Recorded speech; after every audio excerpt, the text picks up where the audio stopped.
वो गलती को अंदर छुपा के रख ही नहीं सकते, और गलती को तुरंत अगर बताए देंगे, पोता मेल दे देंगे, तो आधा उसी समय माफ हो जाता है, आधा योग बल से खत्म कर देते हैं। योग बल से इसलिए जल्दी खत्म कर देते हैं कि उन्होंने बाप को पहचाना हुआ है, उनके मुकाबले औरों ने बाप को उतना नहीं पहचाना। कोई कहे क्या प्रूफ है? प्रूफ है नष्टो मोहा स्मृति लब्धा। जब से ज्ञान में आते हैं, बाप को पहचानते हैं, उसी दिन से लौकिक संबंधियों से, लौकिक पदार्थों से उनका बुद्धियोग हट जाता है, ईश्वर की सेवा में लग जाता है। उनकी सारी हिस्ट्री देख लो,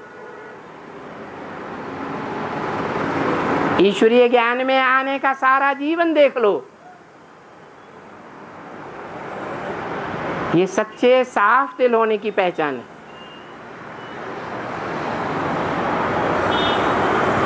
और ये कैसे पता चलता है कि हिसाब किताब चल रहा है या कैसे पता चलता है कि हिसाब किताब चल रहा है कि नहीं? हिसाब किताब ज्यादा होगा तो बार बार प्रयास करेंगे याद करने का, लेकिन बार बार बुद्धि नीचे चली जाएगी। और हिसाब किताब कम होगा तो एक बार याद आ गई, बाबा को याद करना है, तो लंबे समय तक टिकेंगे। क्या? अगर लंबे समय तक आत्मा एकाग्र हो सकती है, इसका मतलब पापों का बोझा कम है। और दूसरी बात, जो निर्बंधन है संगम युग में, कोई प्रकार का बंधन नहीं है। अगर बंधन है भी तो निश्चय बुद्धि के आधार पर उस बंधन को काट के फेंक देते हैं,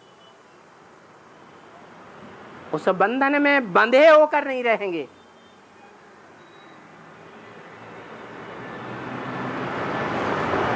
निर्बंधन होने के कारण ज्यादा से ज्यादा समय, ज्यादा से ज्यादा तन की शक्ति, ज्यादा से ज्यादा मन की शक्ति, ज्यादा से ज्यादा धन बल कहाँ यूज करेंगे? है ईश्वरीय सेवा में यूज करेंगे।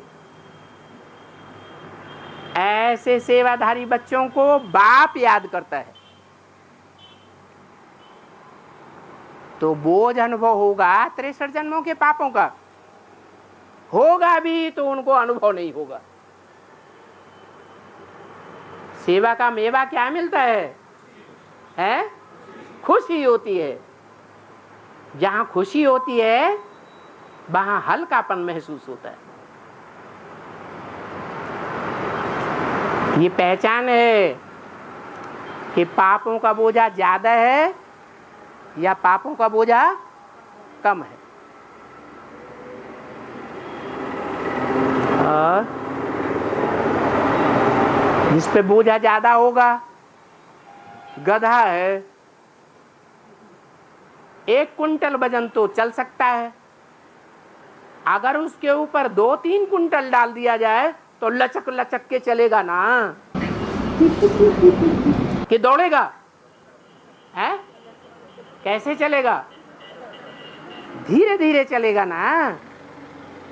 और उस बोझे को 50 किलो कर दिया जाए तो भागेगा। तो ऐसे ही है, जिनके ऊपर पापों का बोझा ज्यादा है वो चाह करके भी ज्यादा पुरुषार्थ नहीं कर पाते।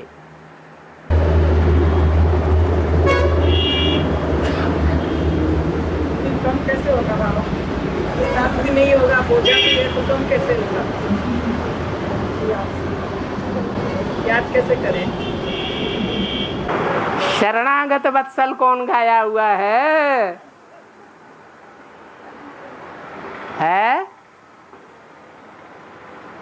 अरे सरेंडर किसे कहते हैं? सरेंडर माने क्या? शरणागत। कोई कितना भी जन्म जन्मांतर का पापी हो,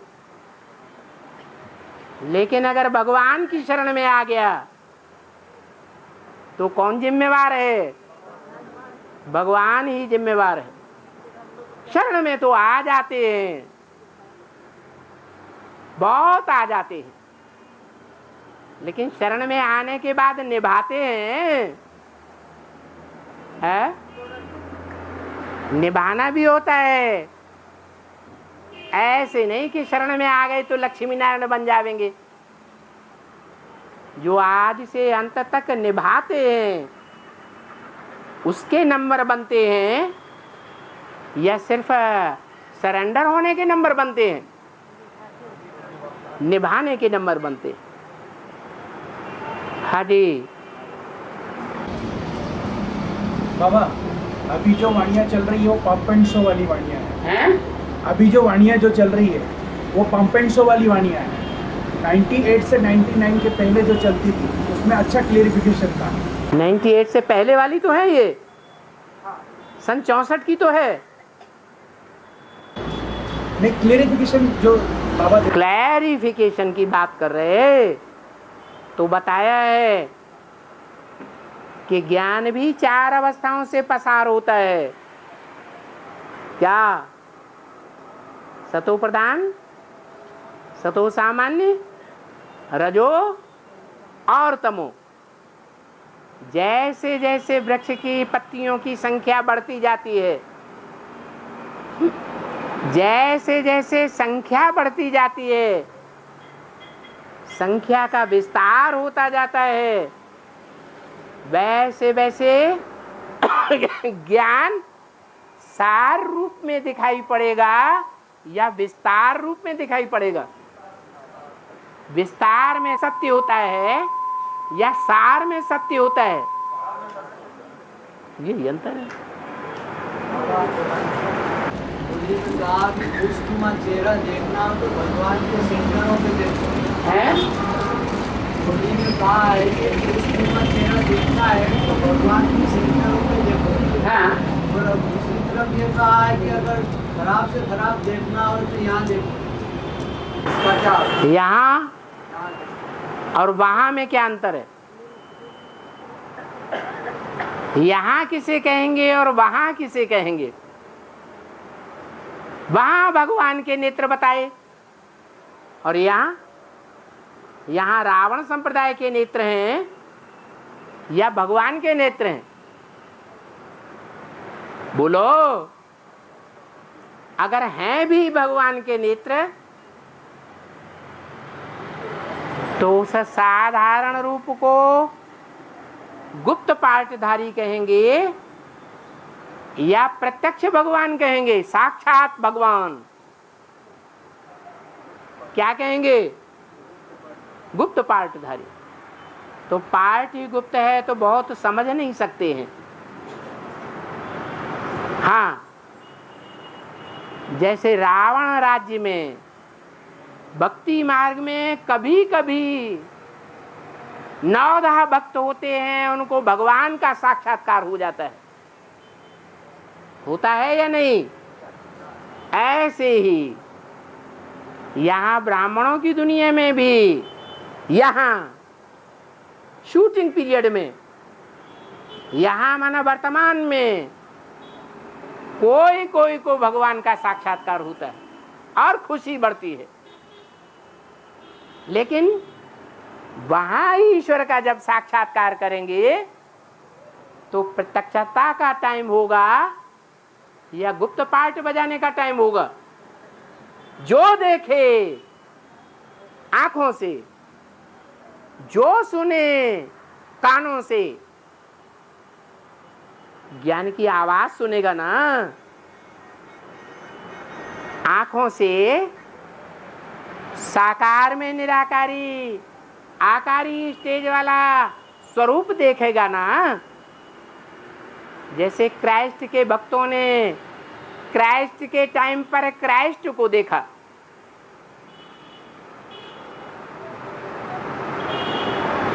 महात्मा बुद्ध के भक्तों ने महात्मा बुद्ध के स्वरूप को देखा। गुरु नानक के भक्तों ने गुरु नानक के उस सतो प्रधान रूप को देखा पहले जन्म में। तो प्रभाव पड़ गया या नहीं पड़ गया? तुरंत है, पड़ गया। और वो तो थी धर्म गुरुओं की बात, देहधारी धर्म गुरुओं की बात थी। और यहां क्या होगा? यहां तो साक्षात भगवान होगा। भगवान कभी देहधारी नहीं होता है, अर्थात उसकी मन बुद्धि देह में धरी हुई नहीं होती है। निराकारी निर्विकारी बुद्धि होती है। तो जहां निराकारी निर्विकारी बुद्धि है और साकार स्वरूप में है, तो जो देखेगा सो कहेगा मेरा बाप आ गया। जो कानों से सुनेगा वो कहेगा मेरा बाप आ गया। लेकिन अभी यहां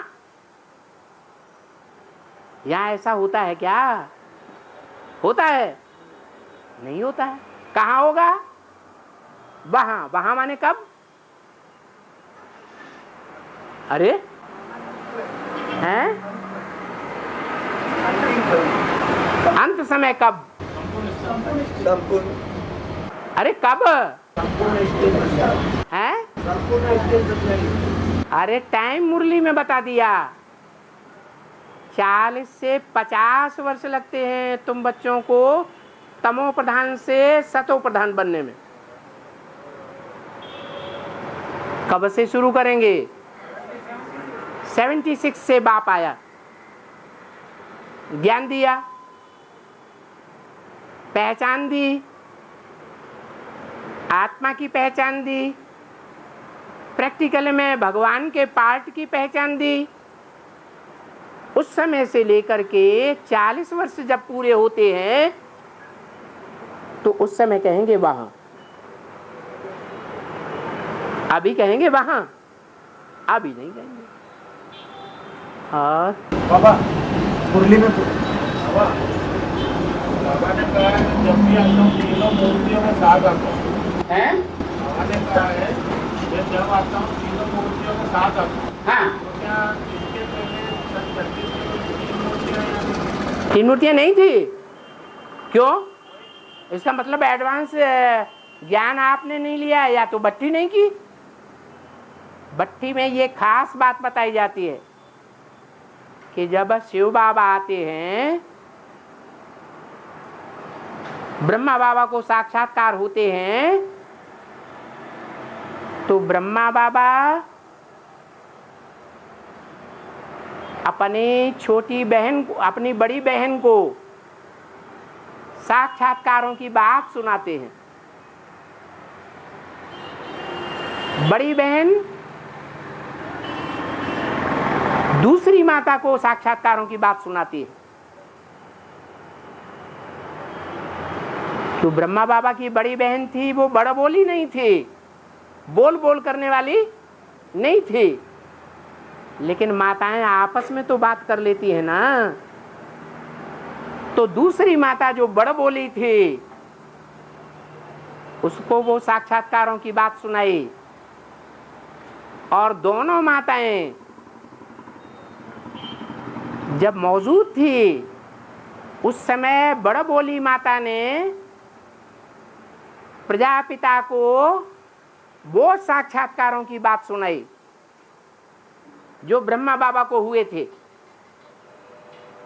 और सुनने के साथ ही साथ उस प्रजापिता ने उन साक्षात्कारों के अर्थ को समझ लिया, कानों से सुन लिया और उसी समय सुनाया। तो ज्ञान का जो बीज है, ज्योति बिंदु शिव, वो क्या है? भगवान क्या है? ईंट है, पत्थर है, वृक्ष है, पहाड़ है, क्या है? हैं? काहे का बीज? मनुष्य सृष्टि का ज्ञान का बीज है। तो उस ज्ञान के बीज परमपिता परमात्मा शिव ने प्रजापिता में प्रवेश करके उन साक्षात्कारों को सुना और समझा और मुख से उनका अर्थ बता दिया। उस समय कितने मौजूद थे जब शिव ने आकर के उसमें उन साक्षात्कारों का अर्थ सुनाया? कितने साकार में मौजूद थे? 3 थे।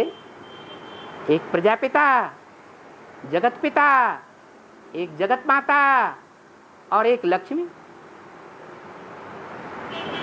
हाँ बाबा, डोली में बोला है कि गाली तो खानी पड़ेगी, नहीं तो तुम कभी भी स्वर्ग के मालिक नहीं बन सकते हैं? गाली तो खानी पड़ेगी, नहीं तो तुम कभी भी स्वर्ग के मालिक नहीं बन सकते। तो गाली साकार खाता है या गाली निराकार खाता है? गाली देह अभिमानी को चिपकती है या आत्माभिमानी को चिपकती है? ग्लानि आत्माभिमानी को चिपकती है या देह अभिमानी को चिपकती है? तो स्वर्ग में देवताएं जो बनेंगे वो निराकारी, निर्विकारी, निरहंकारी, सदैव रहने वाला बाप, वो बनेगा है? वो स्वर्ग में देवता बनता है, वो नहीं बनता तो गाली खाएगा, उसको गाली भी नहीं लगती और उसके गालियों की फीलिंग भी नहीं होती। किसको फीलिंग होगी? है? साकार को होती है। तो साकार को गालियां भी खानी पड़े। जो स्वर्ग में देवताएं बनेंगे उनको नंबरवार गालियां खानी पड़ेंगी।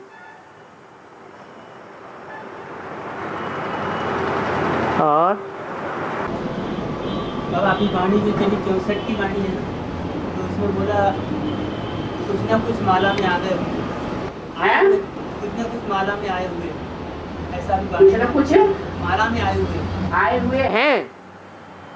हाँ, वाणी में आए हुए। हाँ, कुछ न कुछ माला में आए हुए हैं तो ठीक है।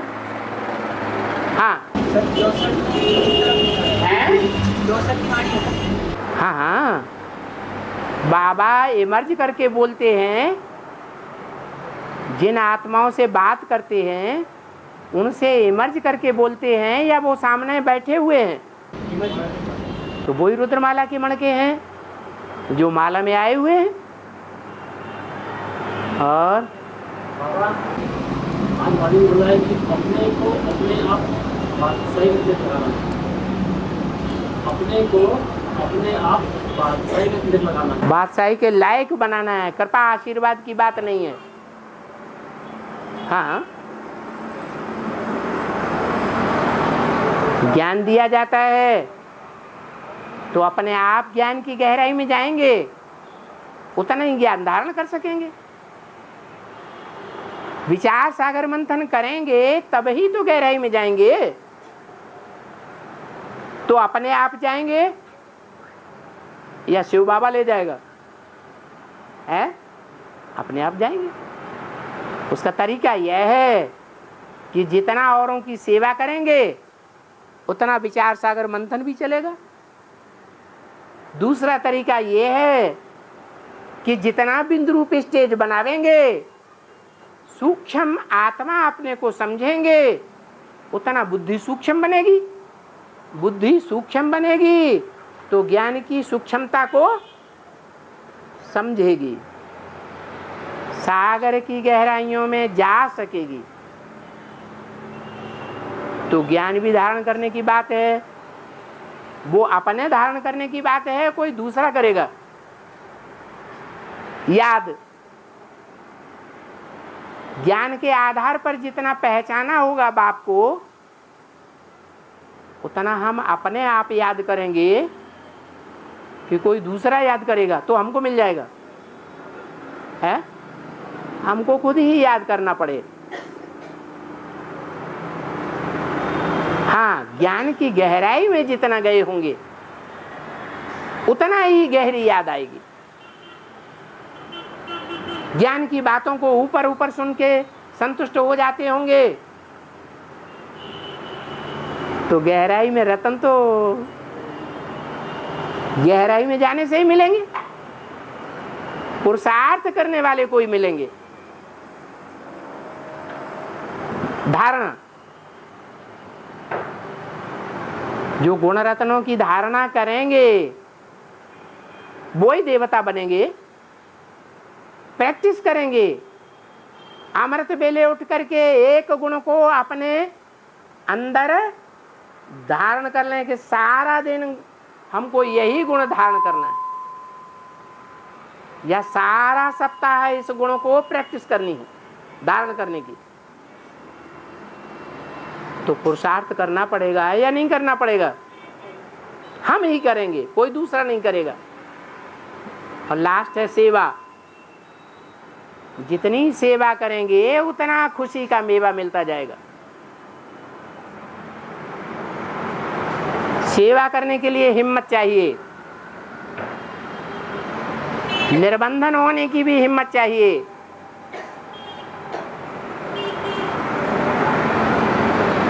ऐसे नहीं कि हमारे अंदर तो ज्ञान ही नहीं है, हम क्या दूसरों को सुनाएं। नहीं, बाबा कहते हैं तुम तो तमो प्रधान आत्मा, तुम क्या ज्ञान सुनाओगे। लेकिन ये भी कहते हैं हिम्मते बच्चे तो मदद बाप। तो चाहे प्राइम मिनिस्टर के सामने भी क्यों न रख दिया जाए, तो हिम्मत तो की ना। तो कौन सुनावेगा? तमो प्रधान आत्मा सुनावेगी या बाप आकर सुनावेंगे? बाप आकर सेवा करते हैं,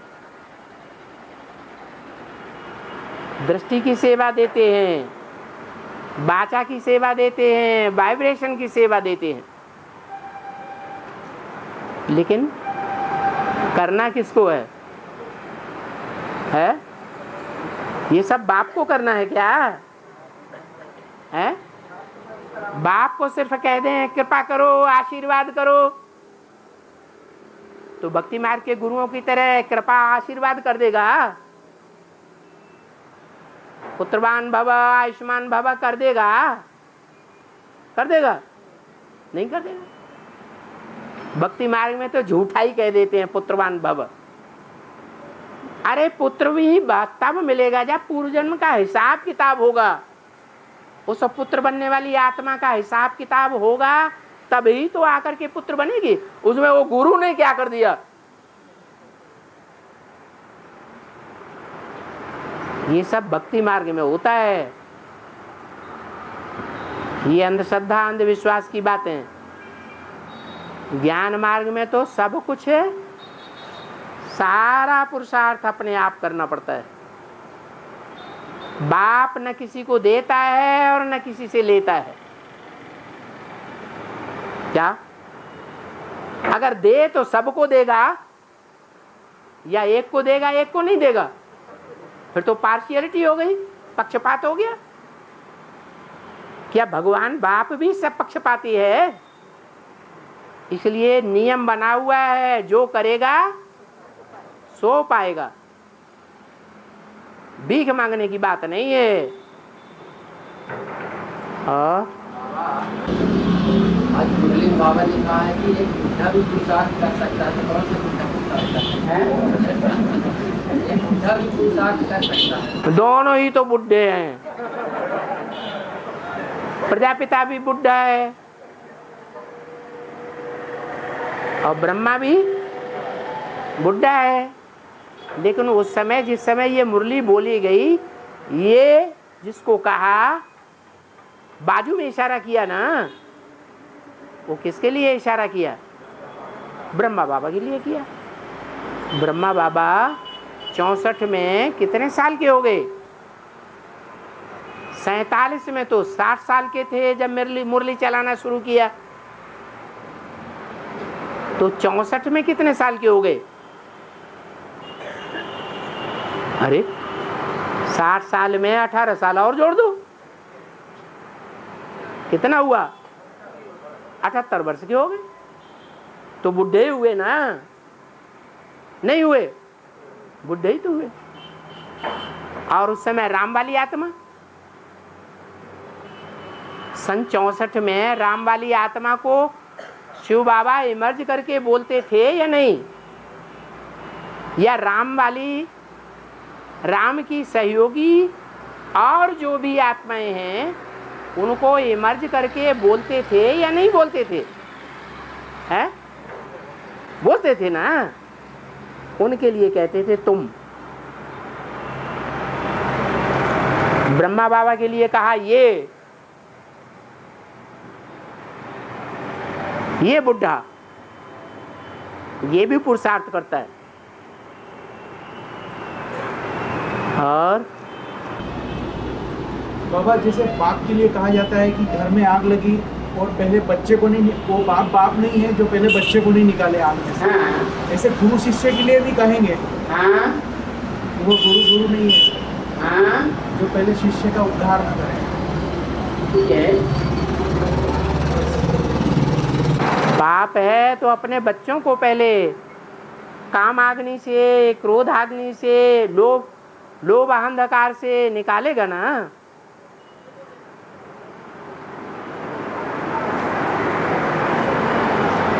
ओम शांति।